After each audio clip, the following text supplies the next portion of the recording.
Welcome to Grey Primer, a weekly show that's mostly about miniatures. My name is Nick, I'm your host, and in this episode I'm digging back into the Games Workshop archives.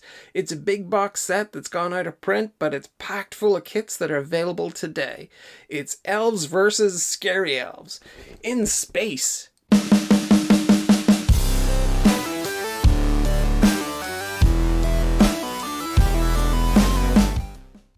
When you've been fighting for as long as the elves and the dark elves have, you end up getting a whole bunch of names to call yourselves by.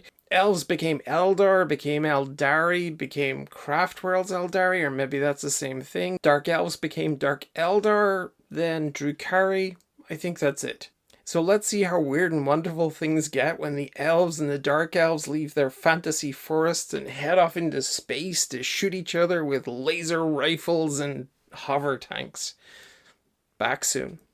On the flip side, we got a breakdown of everything that's in this. We've got the copyright 2019 down here. We have includes 25 Citadel miniatures, a couple of exclusive miniatures inside, exclusive in 2019, and since the release of this kit, not so exclusive, available separately. But here we go. And immediately I can see that some of this stuff is going to be old. Like, when you see gaps and sprues that you can fit your hand through, you know this is not going to be 2019 or 2020. Let's see if I can find a date on this thing. Alright, this has to be one of the oldest I've ever put together. Games Workshop 1997. So, are we going to get older sprues in this box than that? Maybe. Do I feel that we're missing out on detail? Yeah. It's not the most detailed kit that I've seen so far looking at this sprue, but we got a long way to go here. Another quite gappy sprue here, and this one takes the new crown straight away. Copyright 1996. Just amazing. Absolutely amazing that these are still relevant today. And here we have, I'm thinking, two very modern sprues. When there's barely enough space to fit your clipper blades in between components, you know you're in the modern age. And this is 2019. Okay. These look like the Drukhari to me. Lots of horns and spikiness, so I'm thinking that's what these are. They look like two identical sprues. They are indeed. And then it looks like these are probably some of the exclusive miniatures here. Exquisite detail on this one. Looks like quite an ornate base there maybe for it. But looks like lots of flowing hair too. Another 2019 sprue here and another incredibly detailed bit of base dressing. And look at this Stargate looking thing here. That's all broken up into fragments. I'm digging that. Three identical weapons sprues here from 2004. A 2010 sprue here, and it's lots and lots of incredibly detailed pieces. Some incredibly fragile looking pieces there. I'll be very careful taking that off the sprue. But loving the look of this so far. And check out how beautiful these wings look. Even on the sprue, they look incredible. And there's more bat-like looking ones here. And interestingly, we have a 23-year gap between the oldest sprue and the newest sprue. 23 years, all in one box. And a random foot to just cap it off there. And I have the Blood of the Phoenix book, the fold-out rules for 40,000 8th edition, and then the assembly guide here. So, Blood of the Phoenix book, repeated art again from the front cover. Some nice painted miniatures inside here to give you inspiration. And, wow, they really do love that piece of art. I don't know how many times you've seen it now, but some nice additional pieces there. Lots and lots of information, lots of lore. Some really cool stuff here. There's actually way more reading in this than I thought there would be. This almost reads like a codex. And then we break down of the various individuals that are in the set. Some more lovely images of painted miniatures there. That's cool. right? That's one of the best I've seen in a kit like this. Fold out rules from 8th edition. And then color. Yes. So with so many of these kits, you open them up and there's just a collection of ancient assembly guides that would have gone out with all of the retail kits. But I love it when they do it like this for a standalone box set. They amalgamate all of those guides, bring them up to date, and collect them all like this. Especially when you're dealing with kits here from 96 and 97, this is a joy to see. Looks like 2 identical decal sheets, full color. I'm guessing that each of these different groupings of icons is for different craft worlds or different factions or whatever, but they look great. Then a whole bunch of bases and flying bases, and I am done. I'm going to go get this built, and I will be right back. Okay, here they all are, and it looks like it is a little unbalanced, because this is Aeldari just to here, and the rest of this, all of this crowd, this is all Drukhari. But it's how they make up those points. Look at this Grav-Tank. This is the Falcon Grav-Tank. And no weird little brackets all the way around it like you would get with a Astartes one with a Space Marine Grav-Tank. This just has this fantastic system underneath. These massive air intakes for the Grav system turbines, I guess. I'm no Aeldari scientist, but that's what it looks like to me. And this thing is magic to build. For sure, lots of big parts like these top and bottom plates here. And that's consistent with a slightly older kit. You can only imagine how many bits and pieces they would use to put this together if it was up to date. But price-wise, the Grav-Tank, the Falcon, it comes in at €42.50. And I think it's a decent enough experience putting it together. It felt like a good value build to me. I was able to retain some of the movement in the main turret here. I think there's also a sub gun underneath that flexes up and down. The cockpit areas have these clear plastic covers on them and they're on a hinge. But I haven't glued those down because this still needs to be primed. Oh yeah, and these main guns on the turret, they still have their elevation. So rotation and elevation there, and then that little gun underneath. But I think it's a pretty good looking tank. Incredibly aggressive, really alien looking. And oh yes, so there's a hinge door at the back here so you can access the main crew compartment. Looks pretty snug in there. I'm not sure you would get many fully armored and armed troopers to fit, but you get the intent anyway. But pretty neat looking. And $42.50. For $32.50, for only a 10 or less, yikes, is Jain Zar. This thing actually is pretty spectacular. I love the way the hair flicks around and then it sort of cleverly connects it to the base. And there's just such a sense of movement. This ribbon here that's coming off the main weapon. Everything just feels dynamic and it's just like, it almost feels like it's underwater, the amount of movement there. And it's an elegance to it, like a dancer.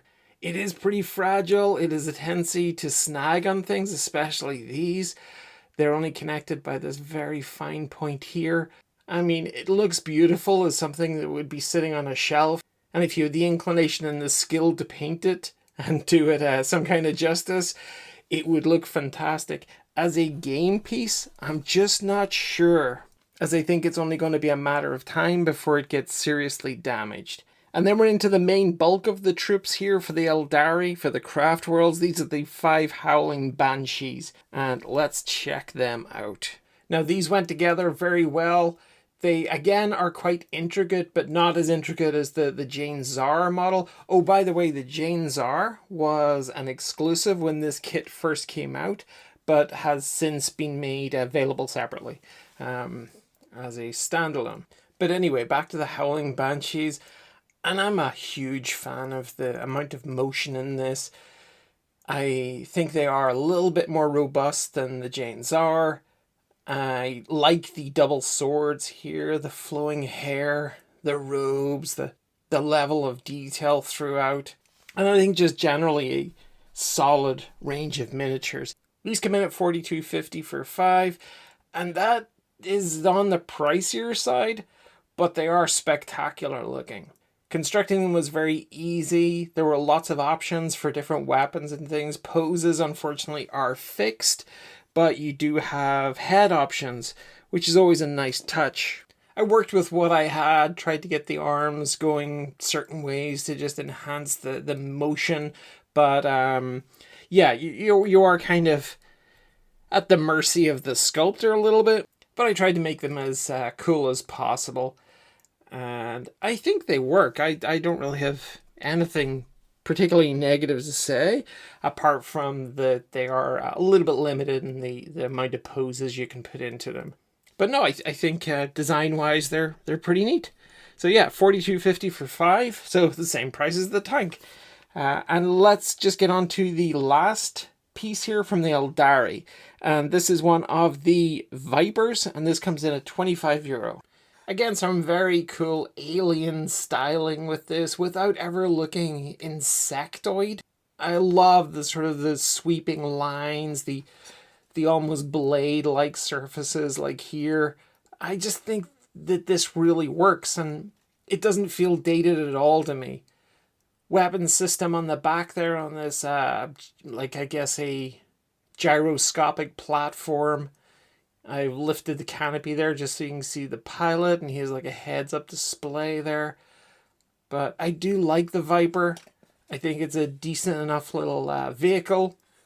And it's got a nice, almost like a sports car kind of vibe to it, the aerodynamics on it. Apart from this big lump on the back here on his throne with this heavy weapon on it. But apart from that, yeah, very cool. And that's not really a criticism.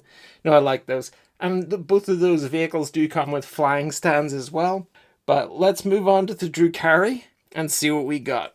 First up is Drazhar, and this is another one of the miniatures that was exclusive when this kit first came out, but has since moved over to a blister pack and is available separately. Drazhar comes in at $32.50, and is pretty special looking. He is standing on convenient scenery. I think convenient scenery has replaced like the rock that they would put their foot up on to make them look dramatic. There are now these incredibly ornate ruins lying around all over the place for them to get all posy on top of. But I do like this miniature. I think that it works really well. I think the weapon systems, the horns, the incredibly ornate armor, these veins on the back, whatever that is, the hair flicked around those. This just is really knocking it out of the park for me. I think this is the best miniature of the ones we've seen here so far. And while it's still highly detailed, it never veers into being too fragile, too flimsy, or too likely to catch on stuff. But yeah, really dig it. Then we move over to the Incubi, and these are 5 for $42.50. And again, I mean, which is the same as the Howling Banshees from before. These represent a very different type of miniature. I'm not sure this is as good in terms of building experience, as good a value model as the Howling Banshee, but I do like the look of them once they are complete. And these definitely aren't over the top. I do like the inscriptions on the weapons. I like these helmets as well. I think they just really work. And yeah, there are tiny little touches, there are little embellishments in the armor and stuff that's not overdoing it. It's just feeling really connected to the army. It's feeling really connected to the Drukhari. It works for me. I don't think it's $42.50 for 5, but it definitely works for me. They are quite similar. I tried as much as possible to add a little bit of character to them, but they are limited in what you can do with them to make them your own. Again, there are options for the weapons, for the armor, for the helmets, but the poses are very limited. Okay, so for the Scourges, I took them off their flying stands because they were just going to drive me nuts and fall off every chance they got. These are €25 for 5, so these are quite the bargain. And they are really interesting to look at. I love these Green Goblin hover platforms. They are nice and aggressive. They've got the twin guns at the front here. And you can see as part of the armor, it has a little chain and a hook, which hooks to the front of the, I guess, safety rail or something on the flying platform, which is fantastic for acceleration because as you accelerate, that will keep you attached to the thing. Unfortunately, there isn't a corresponding one at the rear, so when you brake, you will most likely just flip around the underside of this thing and smack into the engine, like every single time you brake. But hey, these are evil space elves, so we can maybe suspend our disbelief for another little while. They do some clever things. This one has the main weapon tucked behind the back. They're just leaning back here. The chain is at full length, supporting them. They are just chilling as they fly. And I think they do look very good. And they just look suitably lethal from all directions. Except for when they break. Then they just look silly and ungainly. But anyway, you can embellish some of the flyers as well. There's like skulls with spikes on them. There are chains that you can hang off the back. There's some daggers and things. I think they're like skulls and chains and things. All very heavy metal, but fits the aesthetic of the Dark Elves. And you can see it here. You can see the chains swinging out the side there with a couple of skulls on it. I think I used a leftover arm from one of these other kits here, just to have them pointing down at the ground. But I thought that worked really well. Lots of visual interest there. I think they'd be pretty cool to paint up. Super spiky little flyers. Next up we have the Scourges, and if at any point I confuse the Hellions with the Scourges, I apologize, but the names just don't feel... These feel like Hellions to me, and the others feel like Scourges. I don't know what it is. But anyway, check out how beautiful these wings look. These do not feel like they should be on something as dank and evil as Dark Eldar. These things look incredible. Nice mixture of weapons as well there. Got the pistol plus the spear that she's got ready to throw across the battlefield. Connected to the base by random bits of rock and probably some scenery. Check out this double-handed weapon. This little handle here, stabilizing handle, that was a bit awkward to get glued in. But I don't care. Look at these wings. That just looks magic. Absolutely magic. And it's not just feathers either. They have these wicked bat wing things going too. And these feel a little bit more Drukhari to me. These feel like they belong. Those feathered ones were just too pretty. I like the mohawk going on here as well. And another one of those fantastic weapons. And another beautifully posed one here as well. Incredibly elegant. Just mind-blowing how dramatic these are. And I realized I mixed up some of the pricing here. Sorry, these Hellions, they're $22.50 for 5. It's the Scourges that are €25 for 5, which is just incredible. Last of the Scourges is this one. I like the way he's kind of looking up to heaven and rocking those bat wings. Imagine a whole host of these just descending from the skies onto your battlefield. And then imagine 5 of them going up against like Death Company with jump packs or something like that and fighting in the skies above the battlefield. That'd be just knockout. So the final kit in Blood of the Phoenix is this thing. And I've never seen this before and it blew my mind. €28, that's all this costs. And there's so much going on. You've got this dude here just piloting the thing. You got a heavy weapon happening over the top. You've got flags. You've got spikes with skulls in them. You've got these maniacs hanging on at the back, like shooting from the wings. This is just so much fun. There's loads of bits and pieces you can accessorize this with. There's this incredibly ornate looking floor. They got all these little spikes underneath this as well. Even more guns under here. What a fantastic way to finish up Blood of the Phoenix with this thing. No part of this vehicle looks safe. No part of this vehicle looks like it belongs on this planet. And I think is an absolute cracker. And that wraps it up for Blood of the Phoenix. When this thing hit shelves, it was like €165 thereabouts.